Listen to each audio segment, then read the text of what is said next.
guys, welcome to Mom and Daughter's Kitchen. இன்னைக்கு நாம பார்க்க போறது காலிஃப்ளவரை வச்சு ஒரு ஈவினிங் ஸ்நாக்ஸ் தான் கோபி கட்லெட்.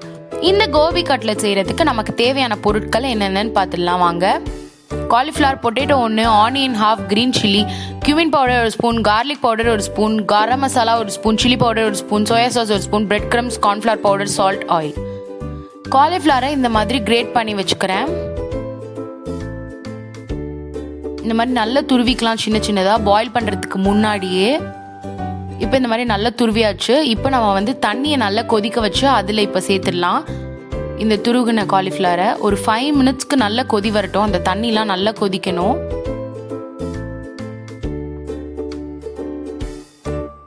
இப்போ நான் ஒரு பொட்டேட்டோவை பாயில் பண்ணி வச்சுருக்கேன். அதையும் இந்த மாதிரி நல்லா கிரேட் பண்ணிடலாம்.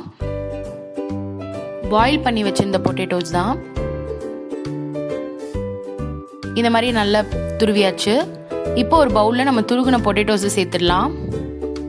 அப்புறம் அந்த காலிஃப்ளவரை நல்ல தண்ணியை வடிச்சிட்டு அதுக்கப்புறமா சேர்த்துருக்கேன். நல்ல தண்ணியை வடிகட்டினதுக்கு அப்புறம் சேருங்க, இல்லைனா தண்ணியாக இருக்கும். இப்போ க்ரீன் சில்லி 1 சேர்த்துக்கிறேன் பொடி பொடியாக. ஆனியன் ஹாஃப் பொடி பொடியாக கட் பண்ண சேர்த்துக்கிறேன். தேவையான அளவு சால்ட்டு சேர்த்துக்கிறேன். பெப்பர் பவுடர் 1 ஸ்பூன் சேர்த்துக்கிறேன். cumin பவுடர் 1 ஸ்பூன் சேர்த்துக்கிறேன். கார்லிக் பவுடர் 1 ஸ்பூன் சேர்த்துக்கிறேன். மல்லித்தூள் 1 ஸ்பூன் சேர்த்துக்கிறேன். சில்லி பவுடர் 1 ஸ்பூன் சேர்த்துக்கிறேன். கார்ன்ஃப்ளவர் பவுடர் 1 ஸ்பூன் சேர்த்துக்கிறேன். Bread crumbs 1 spoon, soya sauce 1 spoon. மல்லித்தூளுக்கு பதிலாக நீங்கள் கரம் மசாலாவும் சேர்த்துக்கலாம். எது வேணுமோ ஆப்ஷனல், ஏதாவது ஒன்று சேர்த்துக்கிட்டா போதும்.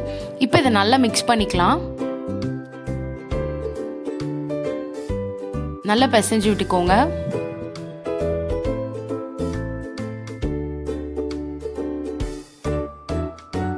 இந்த மாதிரி நல்லா பிசைஞ்சு ரெடி பண்ணிக்கலாம். இப்போ இதை நல்லா ஒரு பந்து மாதிரி ரெடி பண்ணிக்கோங்க.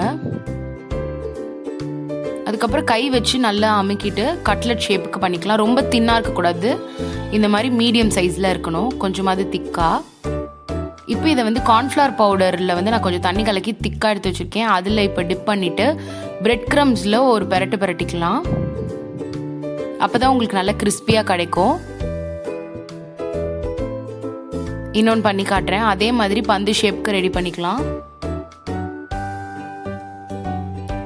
இந்த மாதிரி நல்லா திக்காக உருட்டிக்கோங்க. கார்ன்ஃப்ளவர் மாவில் ஒரு டிப் பண்ணிவிட்டு பிரெட் கிரம்ஸில் நல்ல ஒரு வாட்டி பரட்டி எடுத்துக்கலாம்.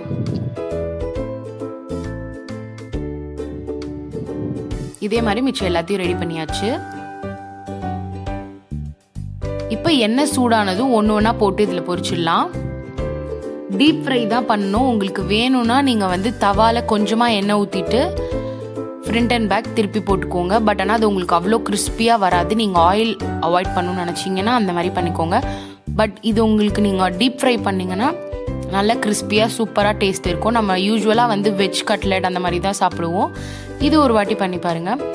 இப்போ நல்லா கிறிஸ்பியாக வந்துருச்சு. இந்த டைமில் எடுத்துடலாம் எல்லாத்தையும்.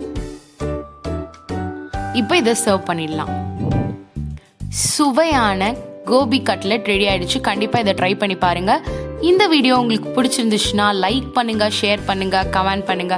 அப்படியே மறக்காம பக்கத்தில் இருக்க பெல் ஐக்கானை கிளிக் பண்ணுங்க. இதுவரையும் நம்ம சேனலை நீங்கள் சப்ஸ்கிரைப் பண்ணலன்னா மறக்காம சப்ஸ்கிரைப் பண்ணிடுங்க. தேங்க்யூ.